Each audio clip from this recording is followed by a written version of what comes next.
All right. Hey, everybody. Welcome to Inside College Soccer again. I'm your host, Don Williams, and I'm here with, almost call him my co-host. He's been on three or four, five different episodes with us, but he's my main man, Andre Luciano, out here on the West Coast with me. He's in Vegas while I'm over in California. Hey, Andre, how are you? I'm doing well, thank you. Good, right on. I know you don't have long today because I think you're getting ready to hop on a plane and head out. Where are you headed to? Heading out to San Diego for Surf Cup. Always a great event and one of my favorite locations to go to. But been on the road a lot this summer, and this is going to kind of cap off the probably one of the final events before the fall season starts. My record was 21 out of 30 days. I think you beat that by quite a bit. You've been how much you've been on the road this last summer? It's been quite a bit. I'm not going to lie. Every time I talk to you, I just the other day I tried to call you and you said, "Oh, I'm at the Indiana camp." I said, "Oh, dang, I forgot." But it's hard to catch you when Yeah, you're not on it. So yeah. I mean, it's part of the job, right? So a lot of days on the road, and in the fall will be a little bit slower when everybody's seasons get online and collegially, so it'll slow down a little bit. So Andre, in a former life for about 20 years, I also did people's income taxes. And so I always look forward to that window where everybody's taxes were filed pretty much, and you were done and you get that downtime. The only time I get that now in our job with SRUSA is like I love when the season starts, man. Things slow down a lot in August and September, and coaches don't want to talk to anybody. Uh, They just want to win. They just want to they, focus on winning. yeah, they just want to focus on their teams and their visits on campus. So, yep, Yeah. exactly. Gotcha. So we're almost there, brother. We're almost there.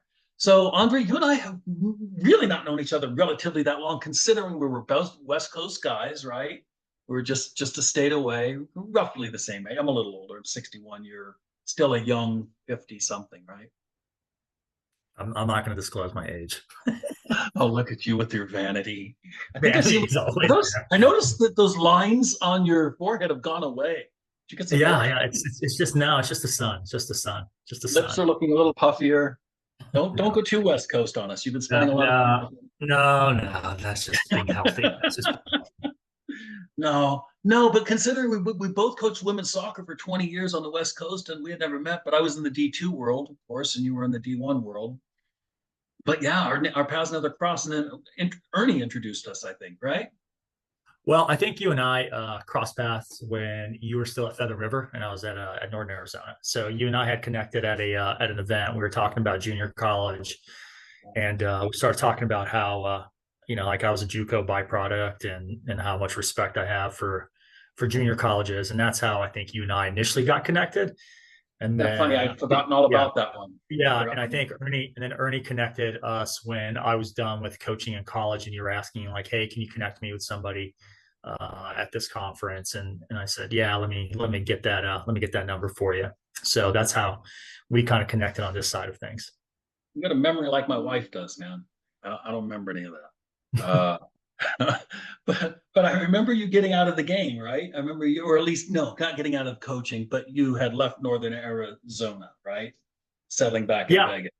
yeah, it was time. It's been 25 years coaching on the women's side, and then I spent some time before doing other things. And Where were you uh, at before NAU? Where were you uh, at? so my coaching journey started at Indiana as an undergrad assistant, and then I was asked to go to Washington State. So I worked at Washington State for 3 years, and then I took some time off, did some skiing, and got into it back into it at Utah State for a season and a half, and then Arizona called, and I went to University of Arizona, and I was there from I think '99 through March of 2001, and I spent almost like I think it's full 18 years at NAU, so long enough, and it was time. I was tired. It was time to get out of Flagstaff and to come home and be around family and friends, and it's all worked out great. Right on. And you started at Indiana. You said as a grad assistant. That's because you played there, right? Yeah. So I was there 91 through 93, and then I had to finish my degree because I had left to try to play pro. That didn't work out, so I came back and got my degree, and and it was awesome. That was like a really great experience playing for Jerry Egley and that program, and really thankful for everything that they gave me and all the opportunities and friendships, and just being a part of this wonderful family. This IU family was really great, and gave me some insight in terms of what high level collegiate athletics was all about, having come from a junior college before that. Yeah, that's a pretty crazy story, Andre, because I don't know how many. I mean, I had a kid go from junior college to Notre Dame, right? But there's not a ton of kids that are capable of making that move successfully and playing um, in this country, whether it's from high school to Indiana or whether it's from junior college to Indiana. I think most junior college kids Yeah. end up going somewhere else if it's not Indiana. How did that happen? Well, I mean, all the planets were aligned the right way, and so uh, IU had just graduated Jurgen Summers. He was leaving. That was his final season was the 1990 season, and he was leaving to go to England to play pro. And I think they had a couple guys on the roster, but had not had a lot of experience, a lot of games experience. And so they didn't really feel like they had a good line on a freshman, like a true freshman coming in that could come in and be an impact right away. So they wanted somebody with some game experience. And, I had gone to Yavapai, and we had this unbelievable run in 2 years. We lost one game in 2 years, and we won a national title within the first 2 years of the program.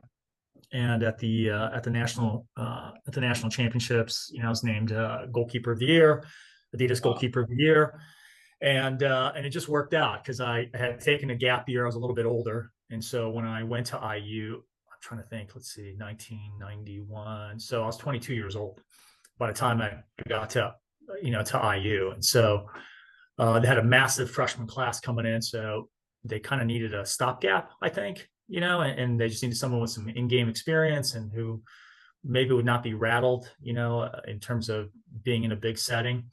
And I just really had an incredible visit with Coach Yeagley, and just felt a connection right off the bat that he's like my dad right now. So it was just a great visit, a great experience, and I didn't even know who he was. I mean, honestly, like I had no concept of college soccer. I was just playing college because I didn't want to work. Like my parents never really prepared me for college. Never You grew talked up in about it. You grew up in Vegas, right? Or at least your high school Yeah, years were in Vegas, yeah. right? I grew up in Vegas, and I thought natural progression. And I went to a really we played for a really successful high school program that had won like 4 state titles in a row, and we and a coach that had done really well. And I bet you thought you were going pro straight out of high school, huh? well, yeah, I thought I was going to play at UNLV. That was like my thing. So Okay. Harry Fields graduated from Chaparral High School, was a goalkeeper, played at UNLV. Danny Anderson, played at Chaparral High School, went straight to UNLV. I got trained by Danny. I played for the same club team, and back then he was only really 2 teams in Vegas, an East Side team and a West Side team. And it just didn't materialize that way. I was skinny. I was 155, 6 foot, I don't know, one back then. But my GPA wasn't great. By the time when I was at IU, I was 165. That was it. So Right. I was just a quick, wiry kid. But Wow. I just physically wasn't there. UNLV told me I wasn't a Division I player. They Okay. didn't feel that way, and they were right at the time. They were right. And my GPA was awful. I had like a 2.74 my last. Okay. I didn't even take the ACT, so like it just wasn't in my wheelhouse to even think about college, right? Okay. And so I took a gap year. I played on a good men's league team, Limon here in Vegas, good competition. And I just got lucky because I had a referee named John Kennedy and my high school Right. coach, you know, just gave a reference to Mike Pantaleone at Yavapai, who was starting the program in '89. So in '88, he's like, when I graduated in '88, I didn't know where I was going to go. And so I took that gap year. And then literally that spring of '89, Mike came out to a game, a men's league game, and just walked up and said, "Hey, I'm starting a program. Are you interested?" And, I tell the story all the time. I say, Mike will tell you, it's like, yeah, whatever. Took his brochure and threw it away. And then trying to, my vanity, right? Like I'm not going to go to junior college. And, so, you kind of do some self-reflection, and a couple of buddies of mine from Vegas were going to go there. And I'm like, you know what? I might as well go. So took a visit, and no team, no fields, no history whatsoever. Basically coming on as a walk-on, and it worked out awesome. Like that whole experience was awesome. It just clicked, and we were really good right off the bat. Our first game we played, I believe it was Forest Park, who were the defending national champions, and we beat them 4-3.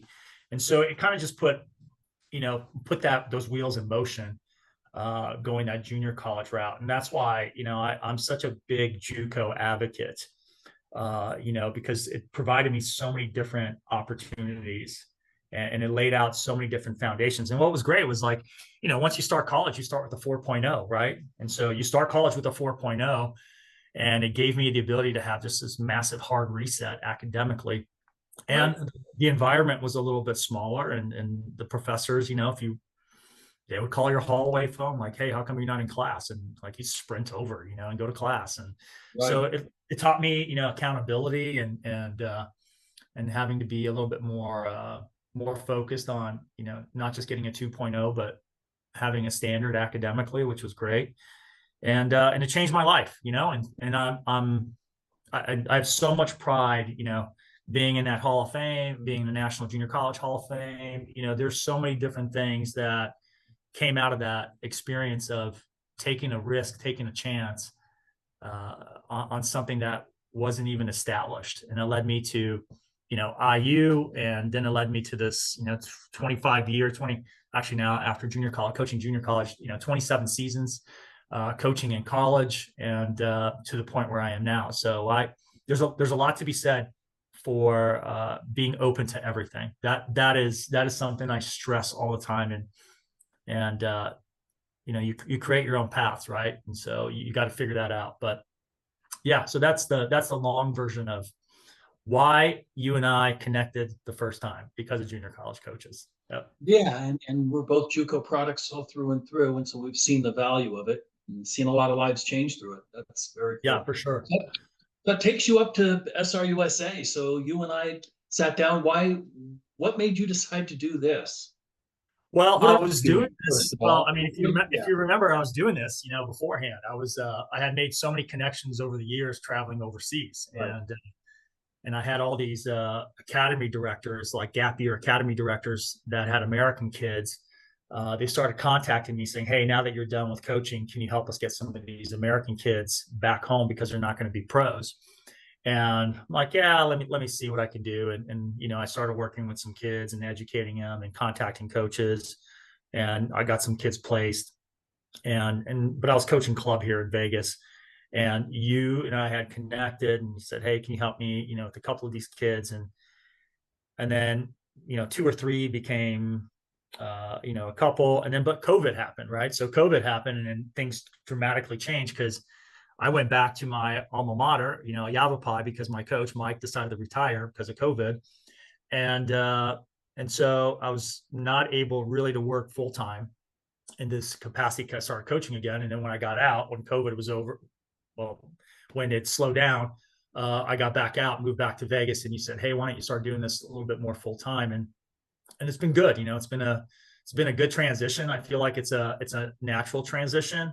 And full disclosure, like I always talk about this, how I really wasn't a big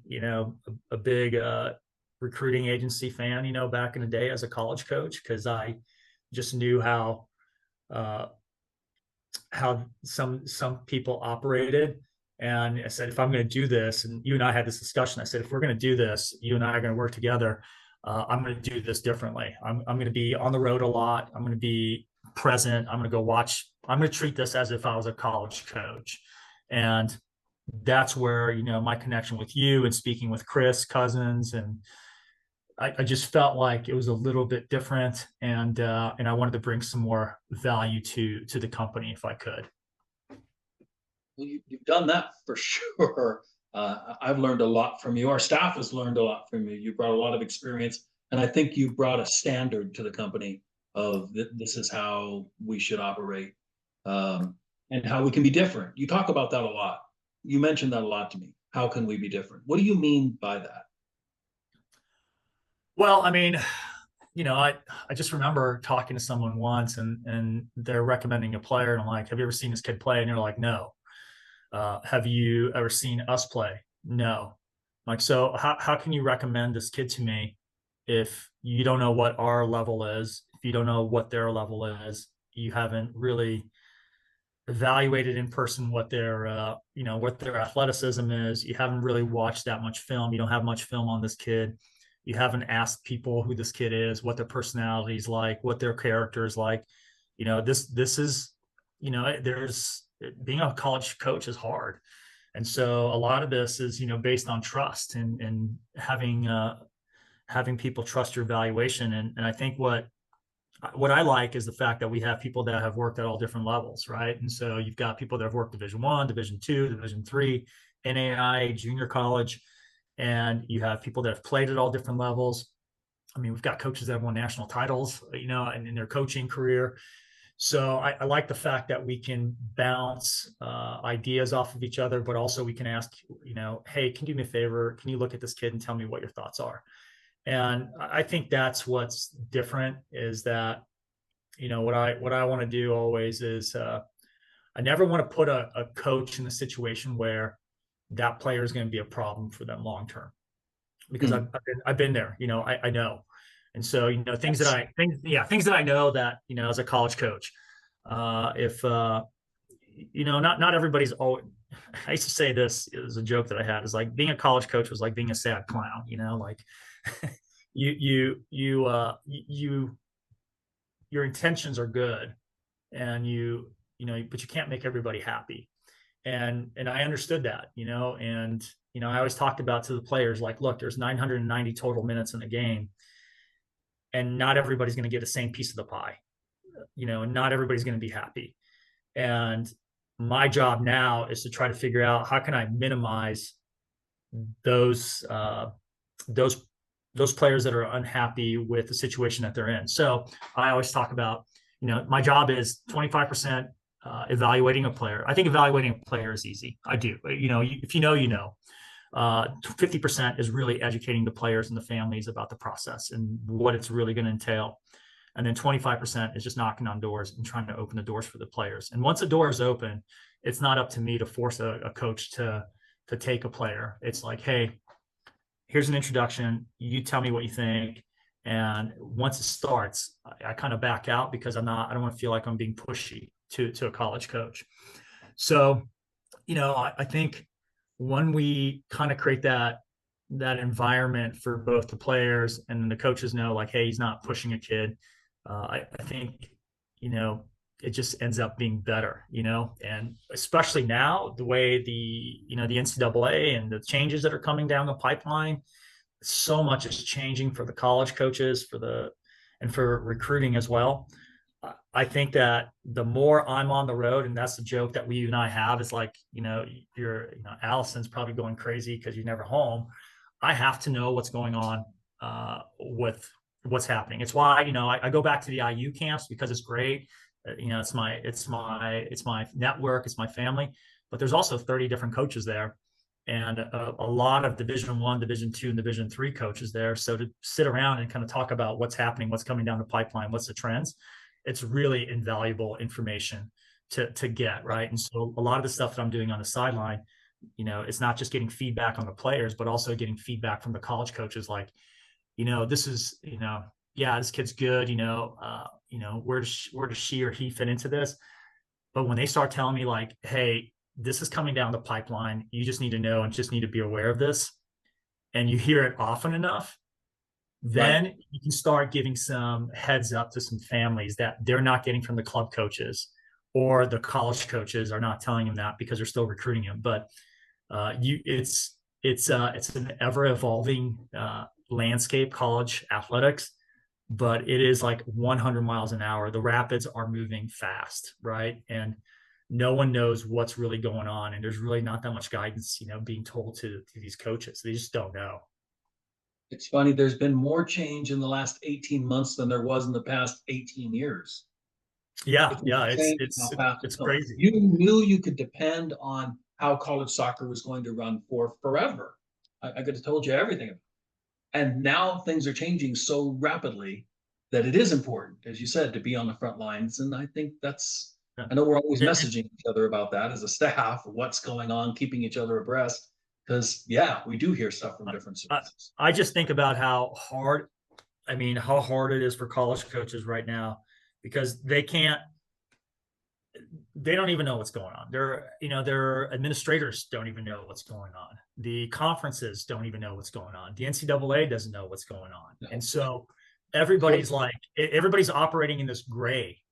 And Right. all you can do is kind of speculate one way, or is it going to go this way, or is it going to go this way? And I feel for the coaches. I know the families, are really frustrated, like, oh, this and that. But what I do think is we talk a lot about how the men have a much slower recruiting timeline and process, right? Because it just operates different. I really do feel that on the women's side, the brakes are going to get pumped really, really hard, and a hard pivot's going to be made, because there's some changes coming that are going to make coaches really think about what they're doing in terms of recruiting, and the aspect of retention is going to be, I think it's going to be a big topic of conversation, because I think a lot of kids are going to find out that, I don't know if I fit into this mold of what the NCAA is going to give this program or these divisions, and so there's a lot coming, and a lot of it's speculative, but I think people kind of know where it's going. They just don't know exactly how many lanes it's going to be on those paths, right? And I can almost guarantee how it affects the women is going to be different than how it affects the men. There's going to be different outcomes on each path. Yeah, and a lot of that comes down to, I think, the revenue distribution, right? The revenue sharing, the distribution of it. The P4s, I think, are going to be very different than the mid majors, and even FBS versus FCS, schools are going to be affected very differently. And then even those FBS schools that are not on Power Fours, how they get, and then they're trying to sort out, how does Title IX get affected by this? I mean, there's some conferences, commissioners and people in different conferences that are saying, absolutely, this is football and basketball revenue. That TV revenue should go towards making that even stronger. And then those universities trying to figure out, can a university tap into university funds to balance out the Title IX aspect of it? It's just, there's a lot that's going into this, and there's a lot of unknowns, and it's whether or not people can get compensated, for the revenue share, and how much. And you're right, I don't think that the men's Olympic sports are going to benefit the way some other people think. It's just, there's a lot of craziness. But I mean, that's the fun part of my job, right? Also, is to kind of get to know what's happening, and be on the forefront of it. But I do agree, though, Don, that the day and age of like, hey, let's just email coaches nonstop, is going to stop. Like, it's not going to stop. But I think that era of like, that's how you're going to get recruited is going to be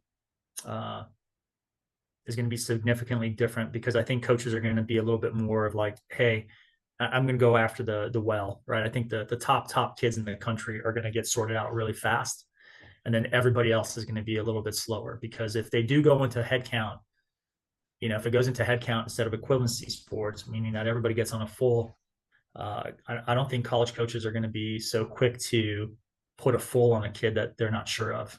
Well, especially when you combine it with what we have been told 100% is coming, roster caps. Mm-hmm. Yeah, and the numbers are going to be, numbers are, anywhere from 26 to 30 or 26 to 28. Nobody really knows. But if that's if that's the way it goes, I was at a mid-major for 18 years. Going from 12 scholarships to 14 scholarships, that was like a big deal. Going from Right. 12 to 25 scholarships or 14 to 25, I don't know. And I think some of these power fours, they're going to be able to do it. I'm not really sure how the mid-majors are going to handle that, and how that's going to play out long term. I've suspected that there'll be a number of schools that'll just say, forget it, we'll just go D2. Not going to fight this anymore. Yeah, but I also think that there is there's a marketing opportunity for schools. If you're a Division I program, statistically they show that there's a higher probability that your enrollment will be higher than if you're a Division II school. Right? There's just like this perception that people have that, and so I think maybe to that point, Don, of like, hey, the NCAA, and I don't know if this is going to happen or not, but I always felt like it could go this way, is that the NCAA might have to say, look, we're not gonna hold you to the 16 sports to be a Division I program, and now you pick and choose which sports you're going to support as Division I, Division II, and Division III within your own athletics department, and then you pick and choose. Like maybe this is just me in theory, just thinking out loud. Like if you're a Division I, your head count. If you're a Division II sport, you're an equivalency. If you're Division III, there's no scholarship. And then the athletic departments start kind of picking that out. I think that could be something that is considered. I don't know if that's going to happen or not, but I really, rather than dropping sports, I really hope that they allow that kind of flexibility, because that would be a shame that that sports are getting dropped to save budgets. Nobody wants to see that. I've heard you mentioned this idea before, and I always thought it was a good idea. And then I thought, oh, you know what the problem is, though? Title IX, because then a school could just go, all right, men's basketball, Division I, men's football, Division I, women's basketball, Division III. If they can pick and choose their sport, and then women's soccer, Division III, and then men's this, they could, and then somebody's going to get sued. That you can't, because we don't want to Well, spend. if you really get in, yeah, if you really get into, yeah, somebody's going to get sued. But I really think if you look at the, uh, I don't think that the women's sports are really going to get impacted as much. I feel like I tend to agree. I think there's going to be a balance there. There's always going to be a need to balance. And if you look at Title IX for what it is, it's gonna help in terms of keep that stability on the women's side.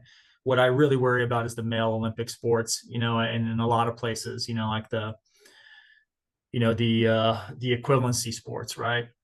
Mm-hmm. I think that's really where the danger comes in.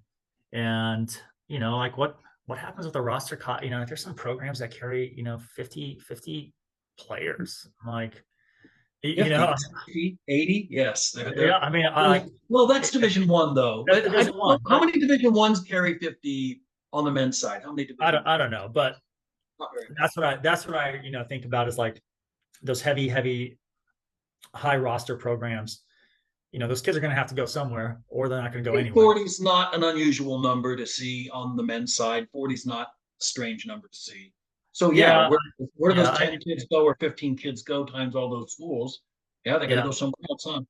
Yeah, I really feel like the transfer portal is going to be, oh man, that's going to get inundated when these numbers come out. And I think they said someone told me that it's probably going to be in the wintertime. They'll come up with some kind of a number or something like that.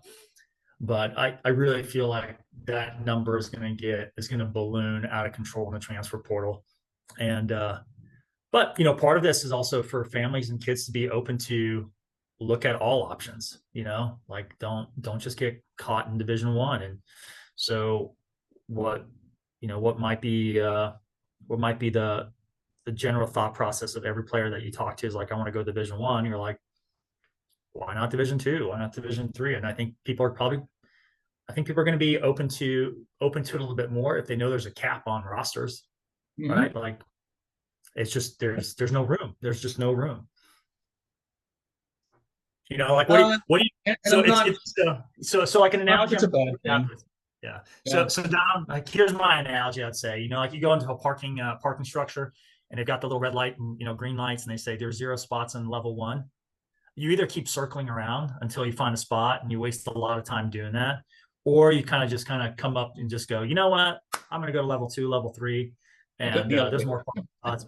I'm gonna park my car. I'm gonna start. I'm gonna go shopping or go to the movie and not waste all my time doing this. It's the same parking spot, just the 1 floor higher. Uh, I think it's going to have to come down to that at some point in time. Some families are going to have to realize that there's just not enough parking spots.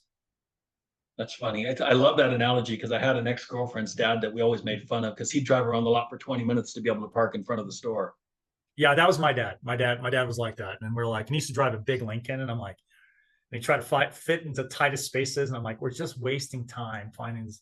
Just can we just no, something will open up, and then we end up at the end of the day, we end up, everybody's fighting in the car, and we end up parking in the second level, third level anyway. So That's great. Good analogy, Andre.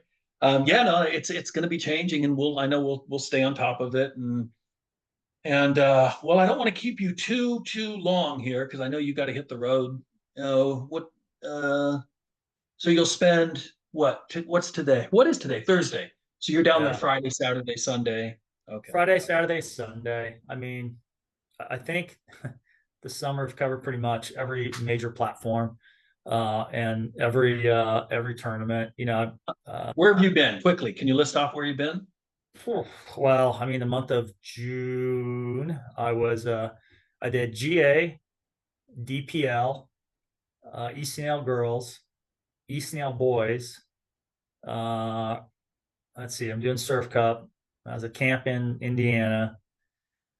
May, I had a couple events in May. I mean, and then this week this week you got the boys playing in Richmond, and I've got four of my guys playing. I think the final is over. I haven't even figured out what the final was, but they were playing there, and I was asked like, "Hey, are you going to go?" I'm like, "Man, I can't. I got to have a little pause for at least 2 days to catch a breath." But one of the things that I really like is, like us traveling overseas and checking out different academies and different things because we do have some kids overseas and gap year academies. And that's been really good for some kids, because the opportunity to grow as a person overseas, you can see some kids just maturing differently, right? Yes. And Huge. getting like a couple of my boys from Vegas that went over there for just even 3 months. They were at Malaga City just for 3 months.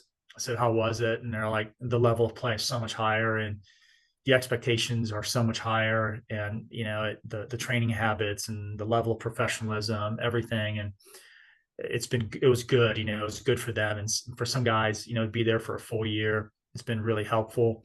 And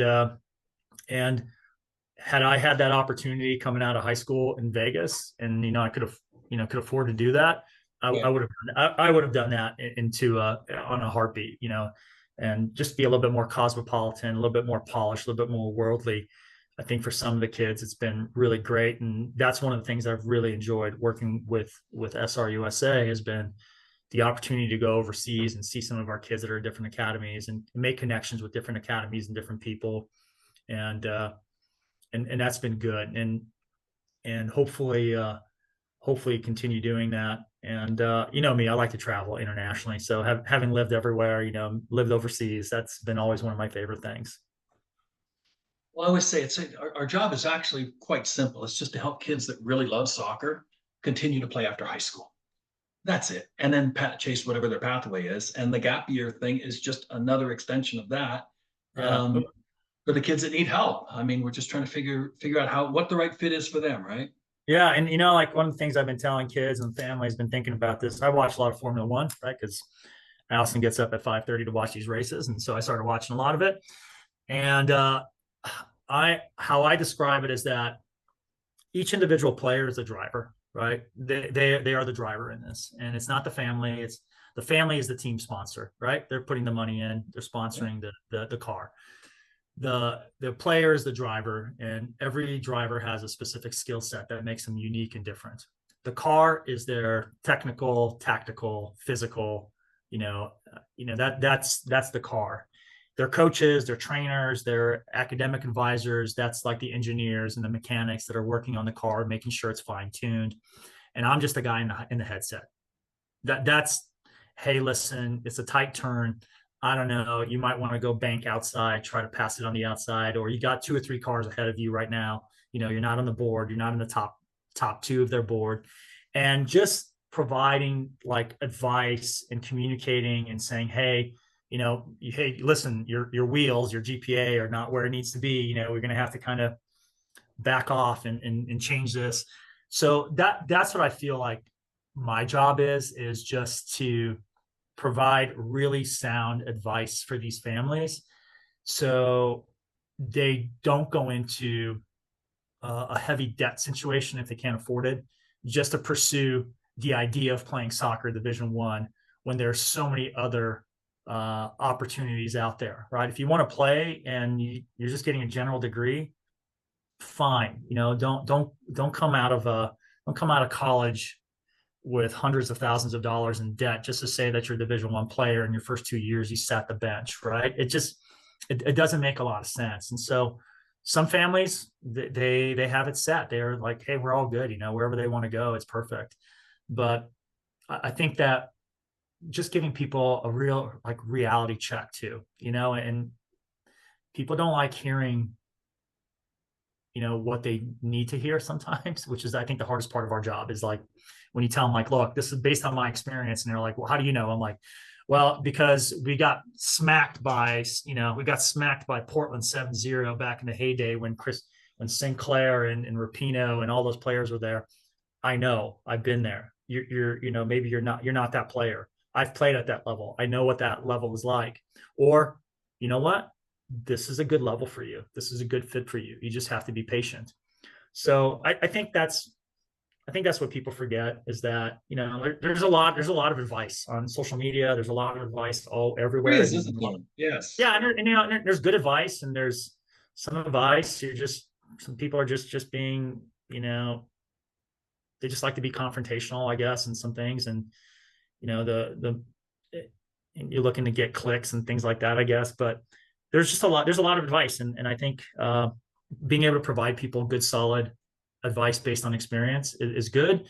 And sometimes, honestly, like it's just me being on the road like I am this weekend. I've got 5 kids that I work with, go watch them and say, hey, this was good. This needs to be fixed. You're going to go to camp next week on the East Coast for these schools. I would fix this. I would make this a priority for you. Is giving them that kind of feedback and advice. And you can't do that on, just by going on social media and things like that. You just sometimes have to get that context, right? That one-on-one context and evaluation. And I feel like I do a good job. It's never 100%. Nothing in life is, but I feel like I honestly try to do a really good job and try to be a good mentor for these kids as well. Well, I can tell everybody out there that might be listening to this, it's what I've observed. It's because you give a crap. It's because you care about these kids and the families. You become, they become, part of your network, and you build relationships with people, and that's just what you do. I've noticed 2 things about you that one of them is I didn't know your GPA was that bad in high school. It doesn't reflect what you are, which is you are an intellectual.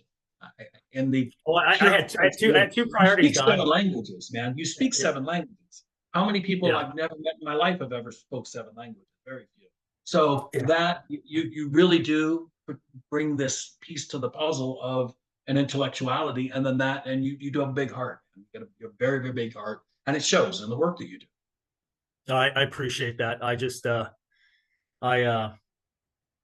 want kids to fulfill their academic goals, because the professional path, I know everybody likes to chase the professional path and have these, but I also know that there's so much more, your identity, and it's hard, right? Because you and I have been coaches for a long time and been around the game. I just really want to help kids understand that there's a lot more to them instead of just their soccer identity, right? Like, what's your soccer identity? Your soccer doesn't define who you are, right? It's a small piece of that big pie. And the goal for me is always like, look, there's a lot more out there than just soccer. Right. So it's a big world, and there's a lot of different people. And if I am if I'm able to provide a little bit of that, then I've done my job, right? And I I do like helping people, and I think you like helping people as well. And I think a lot of people that I work with also feel the same way. And it's not just a number for it's just not a number. It's just I truly want people to be successful. So, Brother, all right, talk to you soon. all right, It's been good. Thanks, Andre. Talk to you soon. thanks, Buddy. appreciate it. Bye.